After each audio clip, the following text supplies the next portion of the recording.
Classic Rock Mornings on Eagle 106.5. Snowing in some parts of the Tri-Cities. And if you weren't expecting snow, well, you weren't listening to Eagle 106.5 because we nailed the forecast. That's correct. So once out of, 500 days, we did good. I know. Umatilla, they've had 6 inches so far. That's what he said. Ross just called up, told us they had 6 inches. Pretty good. Oh, was that Ross? Snows. I missed Ross. All right. Yeah, you were out of the room. Hi, Ross. Getting your hourly massage there in the massage table. Oh, I still actually need to go back. I'm not done, but whatever. Really? Yeah. Wow. Man, I'm not a big fan of massages. That's not what I've heard, but. Yeah, well, I like the women that wear the little bikinis. Yeah. I like that, but as far as the actual, can I tell you this story about when I went to the back doctor? Here we go. And back in the day, Oh, no. went to a back doctor.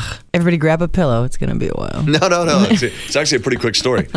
So I'd never gotten a massage before, ever. Okay, and I had back issues, and had a little back surgery. We had what's called a discectomy. Oh, a discectomy. Just as bad as it sounds. It sounds like they're taking your disc out. Right. When actually they were just kind of shaving a tiny bit of it off. Anyways, back to work in like 3 days after that. But Brilliant. It was a great surgery. Loved it. I would suggest anybody have it. Just randomly. So anyways, this one dude was like, it was a real doctor. He's like, hey man, we have a masseuse here on site. If I think that maybe a deep tissue massage would be good. And I'm like, yeah, okay, I'll try it. Right. Right. So I go into the room and she was like, okay, you need to remove your clothes and put this gown on. Right. I was like, well, all my clothes? Yeah. Okay. So I'm waiting for her to leave the room, but she never does. So I'm like, I don't know how this works. I mean, I don't know.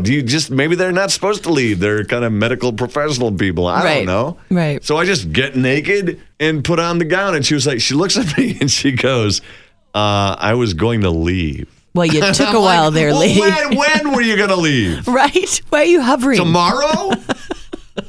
I waited for you for like 20 minutes.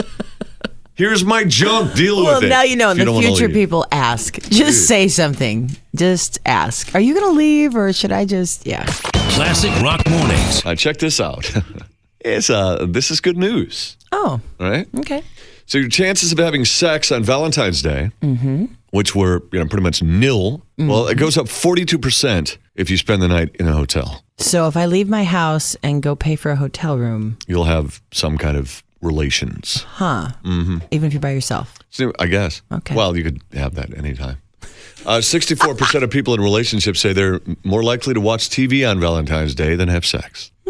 Change the venue, people. Go up 42%. You spend a night in a hotel. And it kind of makes sense a little bit, right? Right. Little mini vacation away from reality. Yeah, because it's Valentine's Day and you're in a hotel. So it's like, I guess we better do something. Right. And hopefully that's not people's attitudes with the partner they're with, but it could be. Well, and I think, you know what else would add to the, in fact, I think it would probably increase the likelihood of relations by another 20% if you have a little booze. Oh, yes. Liquid courage always goes a long way. I once read an article about sex and drinking, and most people, over 50%, learned to have sex while drinking. Yeah, makes sense. So there's an alcoholic learned behavior.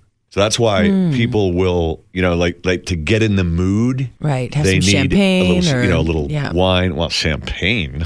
Where do you live? Jeez. Wow. And I would like some champagne again. What do you like? Like champagne royalty or something? Like champagne is so crazy. Seriously. Yeah, well, seriously. Who drinks champagne? Have you ever had a mimosa ever? No. Well, I'm just saying. Yeah, don't pick on champagne. You act like it's always $100 a bottle. It is not $100 a bottle. They're like, hey, what do you want? You want a beer? Do you want some champagne? What do you want? I'm like, that's not one of the menu items at my house. Well, maybe it should be, and maybe more people would come over. Maybe. I do have a bottle. Have a bottle of Dom. Okay, well then, and you're laughing at me. On my mantle. The dude who has one of the most expensive bottles of champagne on his mantle. It was a gift. I'm talking about like $10 bottle at the store. And you're talking about, I've got some Dom on my mantle. It was a gift. I would never go out and buy that champagne. Just give me some beer. Wow. Miss some Coors Light, man. I don't need no champagne. Right. Classic Rock Mornings every weekday from 5:30 till 10 on Eagle 106.5.